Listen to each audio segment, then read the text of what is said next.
Welcome to the deep dive. We've taken that stack of sources you sent over, the documents laying out all these interconnected events, these hidden networks, and this one family sort of caught right in the middle. And today, we're really zeroing in on one specific, really pivotal section. Yeah, definitely a key part. Our deep dive today takes us right into Chapter 10.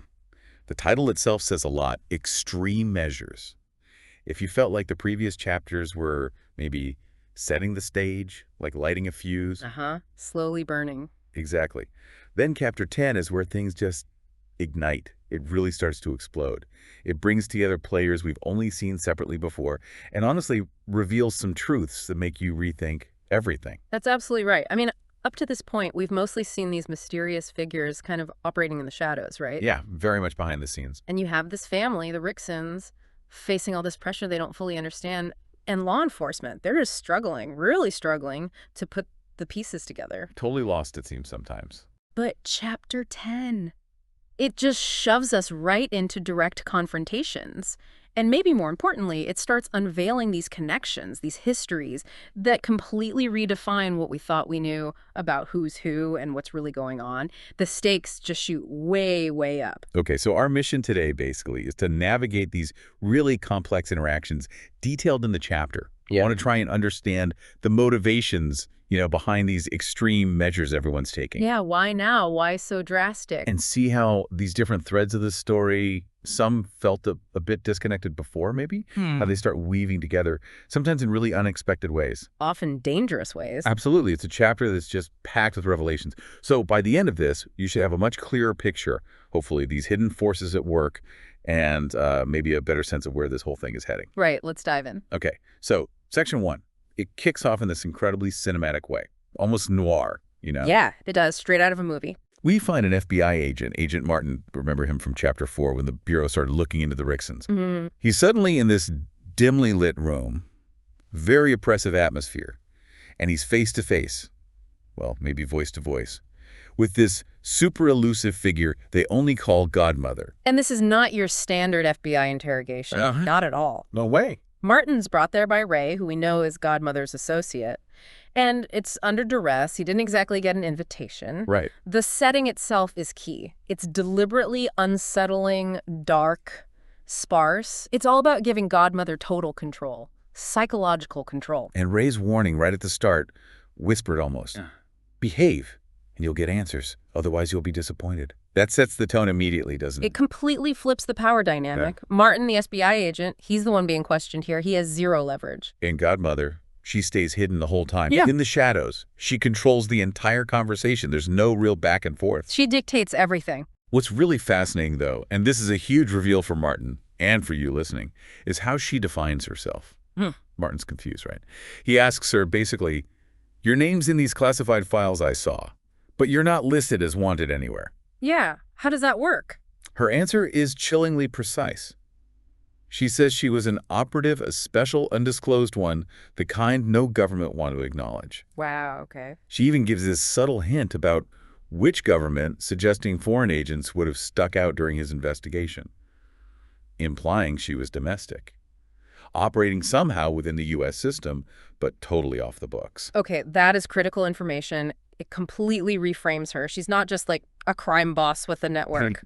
Much bigger. She was operating at a level that was, yes, sanctioned by some government entity, but also deliberately hidden, completely hidden. Which raises so many questions for you, the listener, right? Like, what kind of operations need that level of secrecy? Where even classified files don't tell the story. Yeah. What lines were crossed? How is she different from the criminals Martin usually chases? Yeah. It puts her in this whole other category, operating in the government's blind spots. Maybe outside the usual legal accountability, definitely outside public view. The real insight here, I think, is that the truly powerful players in this hidden world aren't just outside the law. They operate within the government's own deliberate, unacknowledged shadows. So Martin, naturally, tries to get answers about the Ricksons. He points out her people have been seen around Jack and his mother, connected to their recent troubles. He needs to connect the dots for his case. Godmother's response is, well, it's guarded, dismissive almost. But the wording is so telling. She denies any direct interest in the Ricksons themselves. Okay. But admits to overlapping concerns, concerns tied to a much larger issue that just happens to intersect with their lives. She calls it unfortunate timing for the Ricksons. She's deflecting, you see. But she's also confirming there is a connection, even if it's indirect. By saying the why isn't as important as the what this larger issue, she's putting the focus on the bigger conflict. And her suggestion, maybe it's more of a challenge, that Martin should look at why Jack keeps ending up in these situations. Yeah, that was interesting. That's a huge hint. It implies Jack isn't just some random guy caught in the crossfire. Maybe he's a catalyst or connected in ways he doesn't even know. And when she calls herself a solution to very complex problems, that says a lot about her power, her role, the scale she operates on. Not a villain, maybe, but a necessary, if morally gray, force where normal systems fail. And despite all this, she has an FBI agent basically captive, an agent investigating her, but she doesn't kill him. Which seems incredibly risky. Right. She explicitly says, no, I need to see if the FBI will be added to that list of problems. Why? Why let him go and risk the full force of the FBI coming down on her? It tells you a lot about how she thinks strategically. She's managing the situation, not just reacting. Killing Martin escalates things massively, irrevocably. Turns an investigation into a manhunt for a cop killer. Exactly. By letting him go, maybe she's sending a message. Or maybe she thinks she might need the FBI later, or at least information from them, if this larger issue gets too big. Or maybe, like you said, she just doesn't see Martin himself as worth the massive trouble his death would cause. Could be. And her mentioning the data crypt leak, that's a real-world thing. Remember, she says it stirred up trouble and connects it to this current mess. Another breadcrumb. Yeah, another clue that this Rickson situation is tied into something much bigger. Data breaches, maybe global stuff, way beyond one family. The insight seems to be she plays a long game, a game of risk and leverage. Sparing an enemy might be a strategic move in her eyes. It's an amazing scene, total control, veiled threats, and then before she has Ray sedate him and dump him back in his apartment. Making it seem like maybe it never happened. Right. She sets the stage for even deeper stuff. Stuff Martin doesn't hear, but you, the listener, get told right away, which changes everything. Absolutely, and this is where the narrative really gives you the inside track. This backstory conversation between Godmother and Ray after Martin's gone, it's crucial context he's completely missing. And this is where it gets almost painful for Martin if he ever found out. Ray asks Godmother straight up, why didn't you tell him you knew how his father died? And even more stunning, that his father's part of your unit. Yeah, let that sink in. The FBI agent hunting her network, his own father worked with her in that same secret world. Unbelievable. And her reason for keeping quiet, she says it would reopen old wounds. And maybe worse, that Martin won't like what he finds. Doesn't sound like a simple hero's death, does it? No, it really doesn't. It strongly suggests his father's death was complicated, messy, maybe tied to whatever shady stuff her unit was doing. And the official story, probably not the whole truth, maybe deliberately covered up. It adds this layer of tragedy, this personal irony to Martin's whole investigation. He's unknowingly chasing the woman central to his father's secret life, maybe even connected to his death. The insight there is really about how personal histories, these hidden loyalties and tragedies, are tangled up in the present conflict, way deeper than any official file shows. But wait, there's another layer here. Yeah. Godmother seems genuinely bothered that Martin's father's name didn't show up when Martin looked through those classified files. The same files that mentioned her. What does that tell us? That's incredibly significant, isn't it? It implies there are levels of secrecy, maybe levels of power, even deeper than classified. Wow. If his father's connection to her, to these operations, isn't even in those files, somebody went to extraordinary lengths to scrub it, erase it, hide it completely. So not just secret operations, but secret operations being covered up by other secret operations. Yeah. Or someone high up enough to control even what the FBI sees. Exactly. It points to this shadow authority operating completely outside the normal systems. Unaccountable. Okay, the conversation shifts a bit then, but stays in her inner circle. They talk about Richard Shield. Remember that name. Martin mentioned him back in Chapter 4. Yeah, speculated he was the guy who got Rita Rickson out of police custody, like magic. So Ray asks Godmother, essentially, do you still trust this guy, Shield, with everything going on now? And her trust in Shield is shown as absolute, unshakable. She points out his resources saved her back in Chapter 4 from police custody, and she emphasizes she didn't even have to ask. He just did it. It says a lot about his loyalty and his capability. Immense capability. And foresight. The little story she tells about his wit regarding Ray being accused of murder, It shows he's not just muscle or money. He's smart, strategic, someone she relies on intellectually in tight spots. Okay, let's pause and just pull this together for you listening. You've got Agent Martin hunting Godmother, totally unaware she knew his father, who was in her unit. A unit whose existence is scrubbed even from classified files. Meanwhile, Godmother relies completely on this other mystery figure, Richard Shield, who operates outside any known system with incredible effectiveness. It paints this picture of all these overlapping networks, right? Official, unofficial, known, unknown, all with their own histories, loyalties, secrets, operating way beneath the surface. And understanding that the personal connections, the hidden history, that's key to grasping why everything happening to Jack and his family is so complex, so dangerous. The insight really is that the real power structures here aren't on any chart. They're built on these deep, hidden personal bonds. Okay, totally shifting gears now. While all this cloak and dagger stuff is happening with Martin and Godmother, Chapter 10 takes us somewhere else entirely. Miles away, we find Jack Rickson. Yeah, Jack's journey takes a sharp turn. He's on a plane with Patrick Sankrit. Yeah. The guy who connected him to this network, remember? And they're heading to Berlin, Germany, which feels kind of random at first. But it marks a real turning point for Jack. I mean, for months, he's been isolated, hunted, lost everything. Just reacting, basically. Exactly. But in Chapter 9, he finally reached out to Patrick. He wanted answers. He decided he couldn't just be passive anymore. So now, here in Chapter 10, he's actively engaging with this hidden world, taking a real step into it. And Patrick's reason for the trip, it's immediately intriguing. He says they need to follow protocol to get Jack a bulletproof vest. But then he adds, this one's different. Yeah, that signals this isn't just standard gear, not off-the-shelf stuff. Definitely not. And the details confirm it. Landing at a private airport, skipping all the usual security, being whisked off to this discreet tailor shop, it shows the level of security, the specialization this network operates with. High-level stuff. And the tailor scene. Wow. This old guy demonstrating how they weave armor into regular clothes, making them look totally normal. Yeah, that was wild. And showing it can stop a .50 bore round. That's serious firepower protection, way beyond standard issue. This isn't about making Jack look tough. It's about integrating extreme protection into everyday life so he can still blend in. That tells you the kind of threats they anticipate him facing. And Patrick's attitude towards Jack during this. It's significant, too. He's not babying him. No, he challenges him directly. He says he's tired of this lost boy routine, tells him to act like it because he was in the military. Tough love. But he also offers some reassurance, reminds him Godmother always looks out for her people. It's a deliberate push from Patrick. He's trying to snap Jack out of that victim mindset, reminding him of his training, his capabilities, the skills they need him to use now. Connecting his past to this new family. Exactly. He's framing it as a protective unit, trying to give Jack a sense of belonging, while also making it clear he's being prepped for something serious. The armor, the pep talk. Yeah. It all signals Jack is being equipped physically and mentally for active engagement, or at least to survive very high-level threats. It connects right back to Godmother telling Martin that Jack keeps ending up in these messes.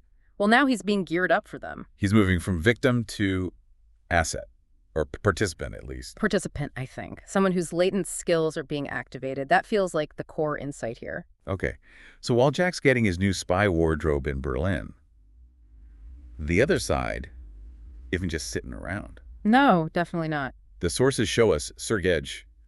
He's the guy Ivan and Zlad reported to, right? He's reacting.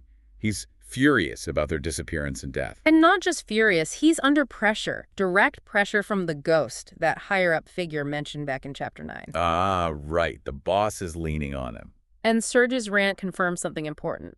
Vlad and Ivan weren't just sent to find Jack, they were sent specifically to torment him for killing Oscar. So that confirms the motive we heard back in Chapter 7. It was personal revenge. Explicitly. Yeah. And Sergej is mad they didn't even get a picture of Rita before they got themselves snatched. It shows how chaotic, almost petty their initial mission was. So, needing answers, needing something, Sergej's colleague, Alvin the tech guy, maybe, suggests tracking Vlad and Ivan's car GPS. Simple logic, right. Follow the tag. But that simple move puts them on a direct collision course with Godmother's people, specifically Claudia and Freely, who are watching Jack's old apartment. And Claudia instantly recognizes the danger. She identifies Sergej as ex-FSB. Russian Federal Security Service. Highly trained. Exactly. Means he's skilled, knows surveillance, counter-surveillance, and knows the value of intelligence. Like whatever might be on Jack's laptop left in that apartment. Plus, Sergej knows what Claudia looks like, so she can't engage directly. But Alvin, the other guy, is unknown. Right. Creates a tactical problem. The tension just ramps up instantly when Sergej arrives and just breaks into the apartment. No subtlety. And freely makes this incredibly risky move. Improvises. Throws a stone at a window to create a distraction. Yeah. Draws Sergej and his partner outside for just a second, leaving Alvin alone inside. It's a gamble. A sacrifice play, almost. She manages to take down Alvin that moment. But Sergej doubles back too fast. They catch her. Her capture is a huge blow to Godmother's team. A major setback. Shows the real costs of these operations. But while Freely is being captured, Claudia uses that tiny window Freely created. She slips in, grabs the laptop. Crucial intelligence secured. Removes the bugs Vlad and Ivan left. And then, incredibly, she starts tracking Sergej's team, who now have Freely, using Tracker, Freely herself managed to plant on them somehow. That whole sequence, it's amazing. It shows their training, their coordination under fire. One agent sacrifices herself, essentially. Yeah. So another agent, Claudia, can secure the objective, the laptop, and maintain surveillance on the enemy. And the fact that Claudia immediately informs Patrick and the decision is made to divert and rescue Freely, it underscores their priority. Protect their own. Protect their own. That's the core principle, even if it means changing other plans. The insight is how intelligence, asset protection, and sacrifice are all woven together in this shadow war. Constant adaptation. Okay, connecting back to Jack now. He's on the plane with Patrick, heading back towards the danger zone, not away from it. Yeah, the mission changed mid-flight. He's processing the Berlin trip, the armor, some health info Patrick got for him, another sign of the network's thoroughness. But now the objective is save Freely. And this sudden shift tells Jack and you more about how this network operates, its core values. Rescuing a captured agent is priority one. It's not just an organization, it's presented as something more. Like a family. Exactly. And Patrick uses the flight time to give Jack more context. He explains how Jack killing Oscar, it had major ripple effects. It forced us, the network, the family, to go deeper underground, to work harder to protect Rita and others from the groups now targeting them because of Oscar. Jack's action wasn't isolated. It pulled everyone deeper into the mess. And then comes maybe the biggest moment for Jack in this chapter, emotionally at least. Patrick arranges a call. After all this time, he gets to speak to his mother, Godmother. Yeah. First time since her arrest and escape back in chapter 4. It's huge for Jack. How did that call go? She starts with an apology, a real one it seems, for everything he's been through. She promises one day it will all make sense, validating his pain but also hinting at that bigger picture he still doesn't see. But she doesn't dwell on it. No, she pivots immediately, straight to the mission, saving Freely. She explicitly puts off talking about the rest of the family, their personal situation. The rescue comes first, urgent, overriding. But she does add something personal, right? The story. Yes. And this is fascinating. She brings up this specific childhood memory, him standing up to bullies in 5th grade, and she connects it directly to something his father told him then. One day, Jack will stand up and beat their top guy. Wow. Bringing his father into it. And then she pushes Jack to remember his own feeling from back then.